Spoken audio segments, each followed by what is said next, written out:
super easy dog fitness exercise that every dog can learn. And I'm gonna give you 2 variations that you can also teach your dog. So this exercise is called figure eights, and it's one of my all-time favorites to teach as a certified canine strength and conditioning coach. Now, what this exercise does is it increases the flexibility and mobility in your dog's spine.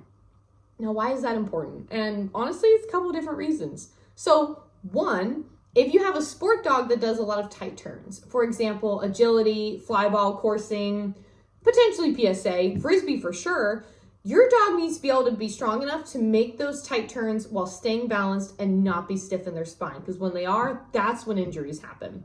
And number 2, just like people, our dog's spine is a pretty important part of their body. You know, it's attached to numerous different muscles in their neck, back, hips, the list goes on. And by strengthening and working all of the muscles surrounding that, we can keep our dogs safe for everyday life activities and sports if you do them. Which, by the way, if you're finding this video helpful, please give this video a like and hit the subscribe button so my channel can grow and be shown to others wanting to learn. So let's start with the full figure eights. That's the demonstration we're about to get into, so you can see what it looks like.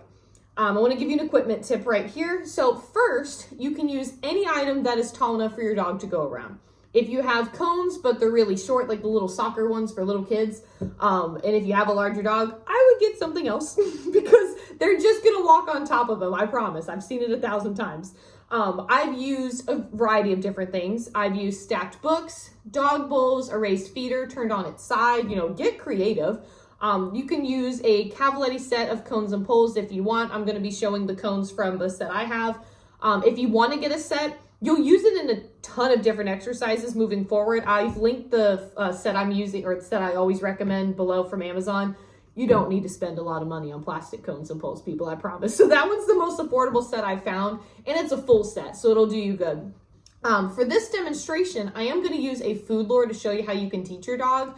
But if you are someone who loves not only learning new things with your dog, or you have a really high energy smart dog who loves to learn too, or if you need to learn more independent movements and distance from dog sports, I highly recommend checking out my Foundations Canine Fitness course that's linked in the description, because there I actually give you another way to teach your dog figure eights that really focuses on building independent movement from the cone. So definitely check that out. Of course, there's a ton of other exercises and a lot of other helpful information in that course too, but that, on this note, that'll really help you. So let's go ahead and demonstrate the figure eight exercise, and then we'll get into some of the other variations. All right, so I've got my boy D's Weasel and my cat's tail as well, Colonel's walking by, and I have some treats.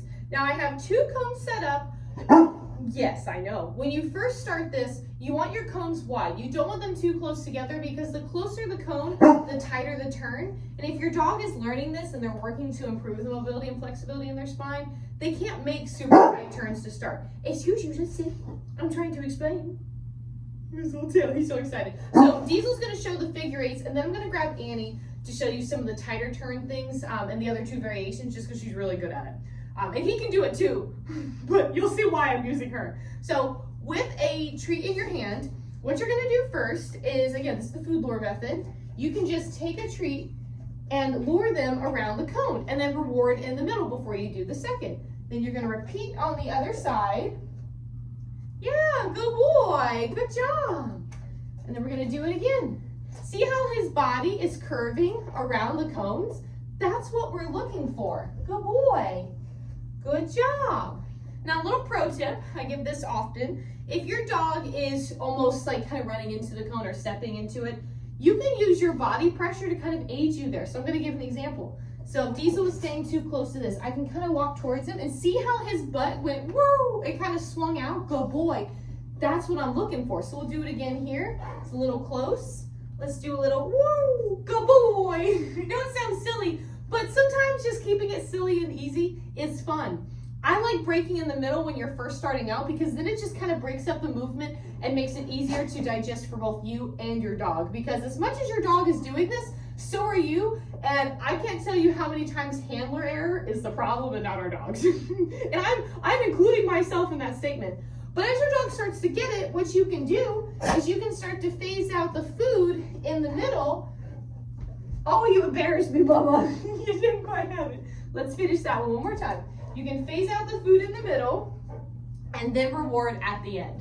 What you can also do, as another way to kind of phase it out, you can do 1, You can do the second, and then you can just toss the treat through so they finish the movement that way. So that's one way, or that you can do it. Again, in my foundations course that I've linked below, I show you how you can teach another method, which I really do recommend if you do have a sport dog that is doing those tight turns. It's going to be highly beneficial to you. But for everyday teaching this, that's the way to go. It's super simple. So now I'm going to grab Annie, and we're going to show you the other two methods and variations for this too, for building kind of that flexibility, mobility in your spine. I have my dog gate there, so I'm going to switch the dogs. I'm going to tell you right now, he doesn't like when he's not the center of attention. He was an only child for too long. I'm an only child, so I'm allowed to say that.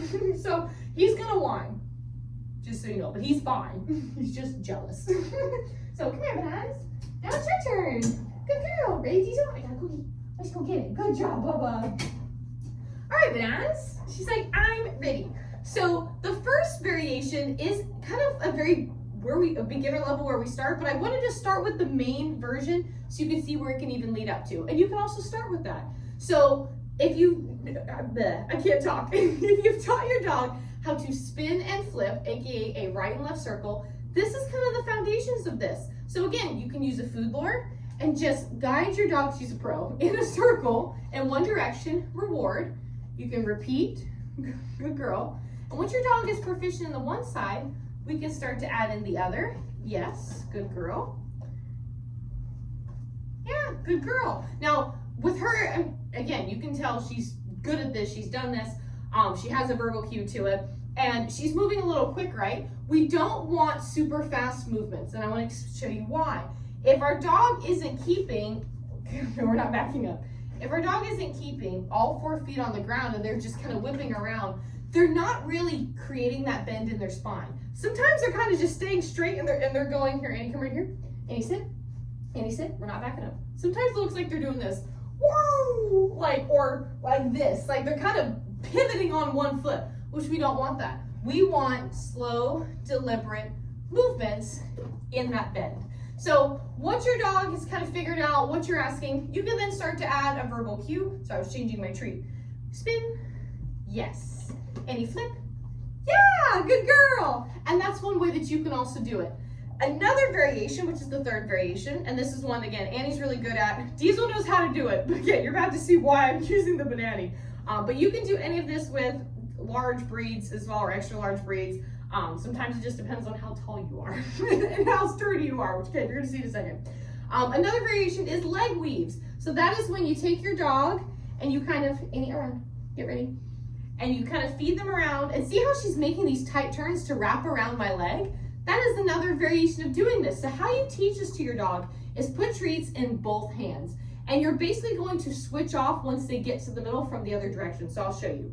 So we're going to go around and then immediately feed her through with the other one. So I don't do food all the time because she's like, oh my God.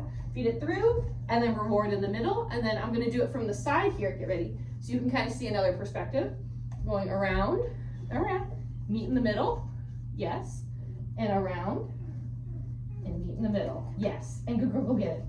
She's like, food, I never get food for this. I never Lord, because I know how to do it. She has a little amp right there. But those are 3 different variations that you can do to create flexibility, mobility in your dog's spine, which is going to aid them in so many different aspects of their everyday life and for sport. So if you found this video helpful, make sure to give this video a like, subscribe to the channel, and if you have any questions about canine fitness, leave a comment below, and I'd love to chat.